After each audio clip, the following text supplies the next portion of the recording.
and relax. That's scary. Melanie That's P. scary. Talk to him. Scary with Melanie P. Scary with Melanie P. Come on. Here we go. Welcome to another episode of the That Scary with Melanie P podcast. I am your girl, Melanie P, and we are here with another video, y'all. Listen, make sure before we get started, you hit that subscribe button. I'm back in my rhythm, back in my flow, back in my vibe. Let's get it together.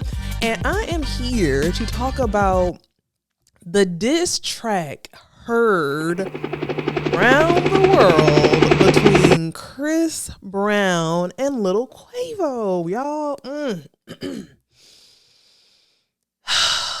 You know, I don't really be getting into the men rap stuff, but let me tell you something. You can disagree if you want to, child. But I did a whole video on why we should forgive and move on when it come to Chris Brown. If his abusers or people who he abused have moved on, we need to move on too. But he is talented. Chris Brown is talented. Okay, so if you have been anywhere but under a rock, I am sure you heard the Chris Brown diss track to Quavo, y'all. When I tell you Chris Brown is truly a jack of all trades. A jack of all trades. Like, he dance, he sing, he rap, he taps, he does everything, and he looks good while he's doing it. His diss rap to Quavo literally gave me chills. And I was wondering, honestly, if he wrote that himself. Like, I wonder if he wrote that himself. I'm sure that he has writers, writers like they all do, child. But Quavo did a response, y'all, and that made me feel so sad. so sad, because Quavo's response was so pathetic. Like, here's my thing. If you are going to have a singer, a member, as y'all like to say, of the light skin crew, a dancer come at you and really get you where it hurts, you need to come back with something that shows who the real rapper is and who the real singer is. And Quavo did not do that. He did not do that. And that makes me sad. It makes me so sad for him. Y'all, I'm going to go through some of these lyrics that Chris Brown said. So here we go. Here's me and my gangster. So Chris Brown, first of all, Chris Brown plays, y'all, he did his big one with this one. Chris Brown played a voicemail that Quavo sent to him saying he ain't want no smoke. He don't want to fight. He don't want to this. He don't want to that. Like, basically begging Chris to just let it go. You know, he don't want to smoke. And I'm just like, oh, God. You always hear people in the industry play like recordings of conversations that people have. And it makes me think, when I become famous, I ain't gonna be talking on the phone and saying stuff, y'all, because everybody be recording everything. I don't know if you saw that new Netflix movie called Baby Reindeer Child, but you gotta see that. That was crazy. But in that documentary or that video, even she was recording, conversations. And I just feel like in this world that we live in 2024, no conversation is safe. And especially as a big old rapper, why would you be calling this man, leaving a message saying that, knowing that a message can be played over and over and over again? So Chris says, who wants smoke with me? Who wants smoke with me? Blah, blah, blah. He says, okay, let's get down to the facts, pussy. I'm dripped in red. Now, I'm like, okay, is he like a gangster? Is he blood? Oh, snap. And I got on red. Well, at least I'm on the right team, I guess. Don't come get me. But anyway, I guess he dripped in red, child. Don't let this R&B shit fool you. Niggas get ripped to shreds. Now, what I don't like, and this is just me being a mama bear, I don't want this to go any further than just the art. And, you know, you think about the Biggies, the Tupacs, and, you know, those type of beats back in the day. And, you know, these things can get out of hand, especially now. I feel like it could be even worse because social media, like nothing, everybody's opinion is going to be there to make it seem even worse than what it is. So I hope it doesn't go, you know, too far other than the art, other than the, you know, the artistry of rap, right? Quavo talking like a thug, nigga, you a bitch with dreads, you a bitch. Can't wait to see the day that you back all that shit up you said. What does that mean? Can't wait to see the day that you back up all that shit you said. It do sound like it's giving threats. It's giving threats. It's giving threats, right? He says, "What's all that bullshit you talking? You ain't no honcho, nigga. You ain't no honcho. You the weakest link in your clique. Let's keep it 100, nigga. 100. You fucked my ex hoe. That's cool. I don't give no fuck, little nigga. Still a bitch." Y'all, because I fucked your ex when you were still with her. I'm up. Now, how I'm saying it sound lame as hell, but when he was saying it with his little swag, y'all, I think Chris Brown is from Virginia. And what I know allegedly about people from Virginia is they can be real hood and real kind of on they like gangster stuff. And I believe it. Like I believe Chris when he say he waiting. I believe Chris when he say he want to smoke. I believe it, child. And I think Chris Brown, I hope he does it, but I can see this getting out of hand on Chris Brown's side because he's basically telling him, he's like, can't wait to see that shit. You back that up. He says you're the weakest link out of your clique. Let's keep it 100. Oh, I said it. This is a part because I fucked your ex when you were still with her. Bitch, I'm up, little nigga. You know he's short and little. They say revenge is sweet. Revenge is sweet, yeah. Now think about that shit. Don't let that line go over your head. I might just sing about that shit. Crack, crack, crack. I had her fiending about that dick. There's something sweet about that shit. Ooh, I got some tea about that bitch, but I ain't gonna speak about that shit. Now, how you not gonna speak about it? You just spoke about it. You just spoke about it.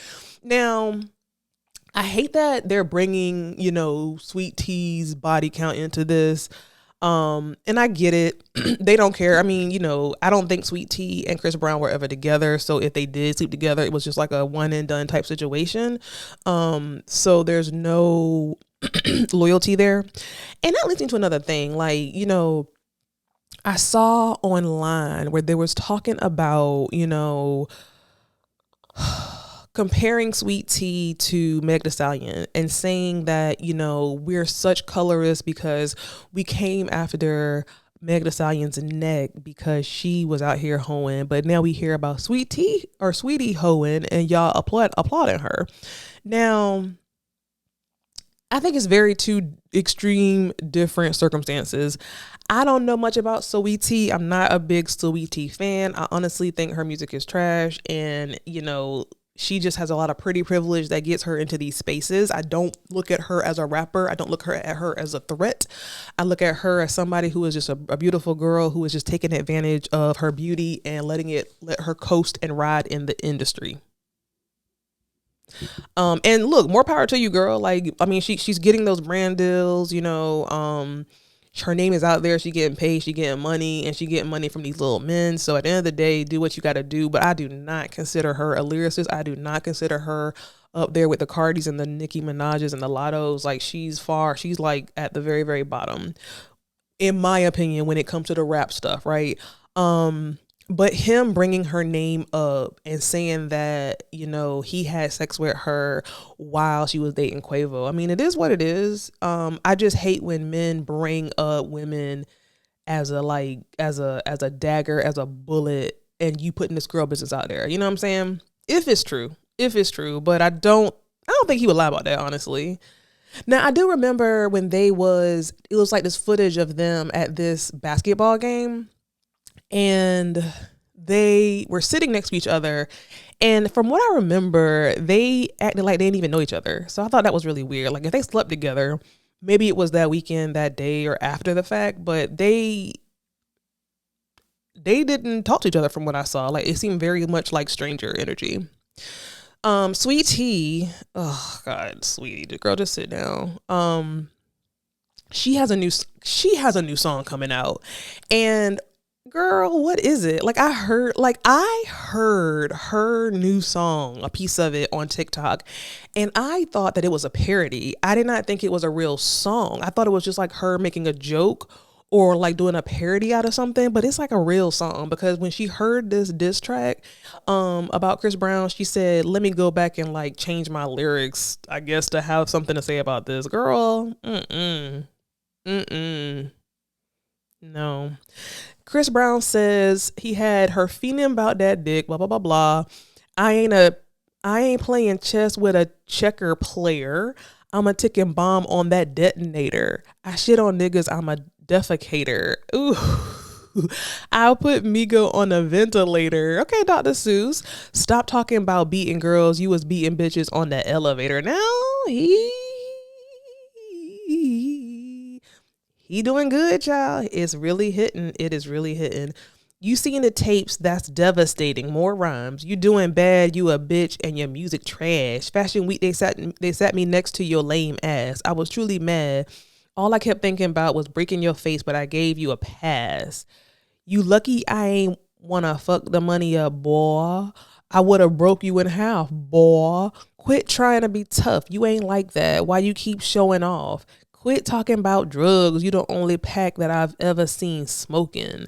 I just hit him. I just hit my plug, told him come back. I'ma need more than one. Your last album was a weed trade. Your last album was a weed trade. Come back. I'ma need. Oh no, wait. Let me see. Your last album was a weed trade. Just some bullshit that we roll up on. This is kind of comical. You know it's on. Put you to bed, right? Or night night. That's Sudafed. Yeah, my contacts blurry. Show me that I'm tender, bitch. Time to prove what you said, boy. Rest in peace, Takeoff. He's the only real one that got true respect. And that was kind of sad too. Like I feel like that was a very low blow to bring up, Takeoff. Because he was murdered right in front of Quavo, if I remember correctly. And also, I guess he's coming for Offset and the other one too, because I mean, he said that he said that the other one, what's the guy's name that passed? He said that Takeoff was the only real one on his team. So it's like, damn, he coming for Offset and the other one, which is sad. He said, this is what happens when a fuck nigga push a real nigga out the edge. This is what happens when a dumb nigga get fame and it get to your head. You gonna kiss the ring, nigga. Big fuck you, my middle finger. I'll tattoo my trigger finger. Ooh, sad. Bring real beef to your dinner table. My mental state ain't never stable. I know this shit gon' sting, nigga. I'll run your ass through the ringer, nigga. You just got bodied by a singing nigga.